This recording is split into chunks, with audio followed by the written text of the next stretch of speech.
Hello everyone, how are you doing today? I'm Constance and welcome to another episode of my English classes. For those persons who have contacted me and asked me to do literary device and descriptive writing, I hope you have learned something from this class, and I hope whatever I've taught has been a great help to you, alright? Or has been a great help to you, alright? So let's get into the class. Literary devices. And the first one is onomatopoeia, alright? So what is onomatopoeia? It's a figure of speech which words are used to imitate sounds. It's a figure of speech in which words are used to imitate sounds. Example: zing, tick-tock, buzz, splash, trickle, dickle, slick, glistering. Okay, those are some examples. Alright, it is skillfully used to create an atmosphere.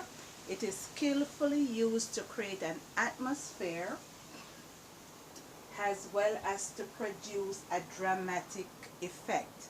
It is skillfully used to create an atmosphere as well as a dramatic, or as well as to produce a dramatic effect. All right. So you want a dramatic effect in your writing, you use the onomatopoeia as a literary device to bring that dramatic effect to your writing. It also allows you to feel as if you are right there in the poem or story. It also allows you to feel as if you're right there in the poem or the story. So it draws your attention to the story. So for example, someone might write, as I stepped into the shower and turned the faucet on, the water splashed against the wall, causing me to jump. Ha! I wasn't expecting that at all, alright? So something of that effect. So, you know, you grab that person's attention, she jumped, the water splashed. What else? What else is going to take place? So it has that dramatic effect on the reader, alright? Simile is number 2. We're going to simile now, alright? A simile is a comparison between two things using the words as or like. A simile is a comparison between two things using the words as or like. Here's an example I've given. Mark is cunning as a fox. Mark is cunning as a fox. He's not a fox, but he's cunning as one, alright? So he will do things that are very cunning, that will, you know, distract you from whatever you're doing to get his way with you. So for example, he comes to your house and he said he wants a drink of water. He doesn't want any water to drink, but he wants to see how much food you have in your refrigerator. Or he wants to steal something from your bathroom, so he asks, if he could use your bathroom, alright? There's something he might have heard about or believe that is in one of your bedrooms, so he said he's feeling sick, or he faints, pretend that he's on his last breath, and just to get into your bedroom, and when you're not paying any attention to him, he tries and steals something away from you. So it's cunning. That is a characteristic of cunning. So he's not a fox, but he's cunning as one. He has the characteristics of a fox, alright? Okay, Jim is like a two-edged sword. Jim is like a two-edged sword. So imagine or picture this ruler being a two-edged sword. This side is sharp and this side is sharp. So if the both sides are sharp, they will cut you both ways. So if you do good for Jim, he will hurt you, and if you do bad to Jim, he will still hurt you. So he's a two-edged sword. He will carry news this way and he will carry news that way. He cannot be trusted. That is a person you have to leave alone, because anything you do, you're wrong with Jim. Alright? So he's like a two-edged sword. He will cut you left and he will cut you right. He will bring news back, and he will take the same news that he brought, he will turn it around and bring it back to somebody else or where he had just brought it from. So he's like a two-edged sword. Alright? Number 3, metaphors. Metaphors are direct comparison between two things. Metaphors are direct comparison between two things. Alright? Example, Pauline is a snake in the grass. So snake and grass are the two things that she's compared to. She's slithering like a snake, you know, twirling around and going around like a snake. And when she reaches wherever she wants to go, or she sees something in her way, she go pop and grab that thing and swallow that thing or sting that thing. So she's a snake. She's like a snake in the grass. She's not a snake, but she's like one. Alright? So metaphors are direct comparison between two things. Pauline is a snake in the grass. Alright? So like metaphor is direct comparison, and simile is as or like. Alright, number 4, personification. Personification is human attributes are given to inanimate objects or something that is not human. Human attributes are given to inanimate objects or something that is not human. So it brings out human, or it refers to human quality in an object. That's what it is saying. It's referring to human qualities in an object. Alright? So here are some examples I've taken the time to write out for you. Alright? The sea and skies are lonely today. The sea and skies are lonely today. What is the writer saying when you say the seas and skies are lonely today? That means there are no birds flying in the air. There are no planes going back and forth. There's no helicopter. There's no fish, no dolphins splashing up in the water. There's no one at the beach. There's no boats or ships going back and forth on the water. Alright, the waves might be very low. The current of the wave might be very low. Alright, so you say the sea and skies are lonely today. So that is what the writer is saying. Alright, so you have to interpret what the writer is saying in the story. Alright, so he could have said there are no birds flying or there are no boats, but he didn't say that. He said the seas and skies are lonely today.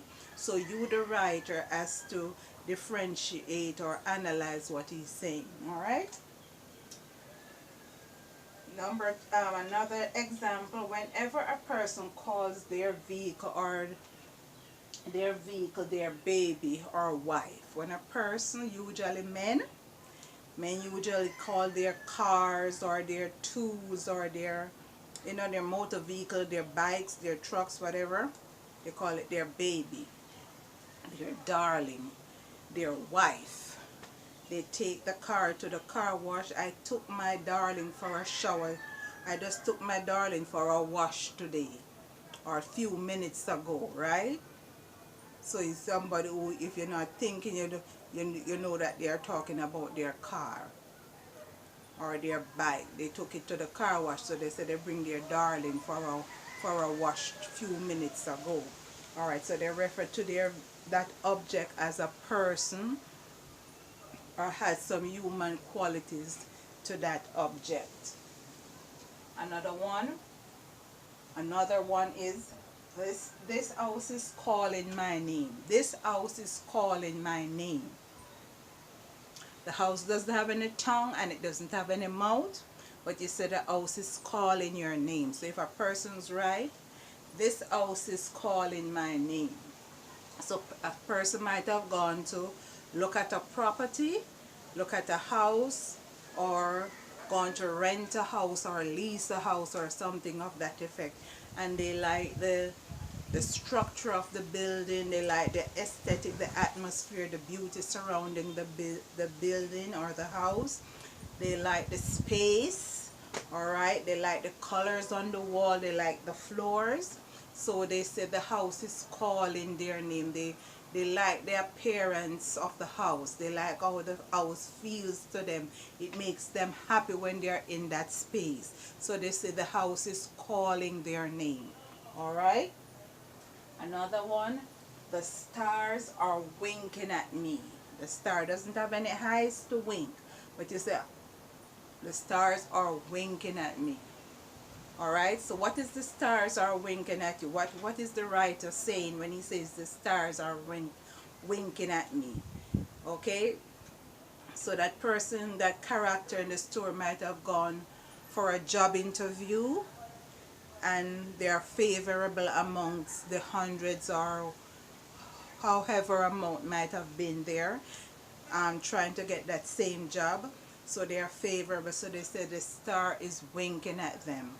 Or they could have won the lottery, or they could have got numbers close to winning the lottery, or they could have gotten a ride, or they could have gotten a very nice gift or an expensive good. So they say the stars are winking at them. All right, so that is personification. You give human qualities to an object. That is personification. So in your writing, remember to put human qualities to your stories. All right, so which is personification. So remember onomatopoeia, right, to draw the person into your story. All right, to bring some form of a dramatic effect, right? So you give zing and splash and trickle and dizzle and frizzle.